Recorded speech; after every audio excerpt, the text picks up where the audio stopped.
Hi மக்களே! எல்லோரும் எப்படி இருக்கீங்க? நல்லா இருக்கீங்களா? இன்றைக்கி ரொம்ப பேருக்கு தெரியாத ஒரு விஷயம் சொல்ல போகிறேன். இது வந்து காளானோட புத்துக்குள்ளே இருக்கக்கூடிய காளானோட வீடு. இதில் தான் செப்டம்பர், அக்டோபர், நவம்பரில் இந்த காளான் வந்து மொட்டு காளான் வெளியில் வரும். இதுக்கு தேவை வந்து ரொம்ப மழை. மழை வந்துன்னா நிறையா ஃப்ரெஷ்ஷாக மேலே வரும். நம்மளுக்கு பிடுங்கி சாப்பிட்றதுக்கு. மழை இல்லைன்னா இது மாதிரி உள்ளேருந்தே இப்படி வந்துட்டு செத்து போயிடும்.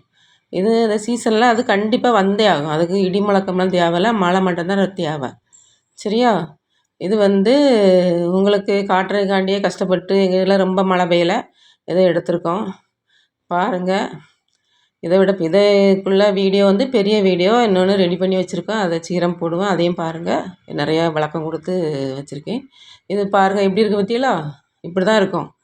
ஆனால் ஒரு 10 போல் தான் வெளியே வரும். ஒரு 100 காலம் இருந்தால் ஒரு 10 காலம் மழை பெய்தால் மட்டும் வெளியே வரும். இல்லைன்னா அப்படியே உள்ளே செத்து போயிடும்.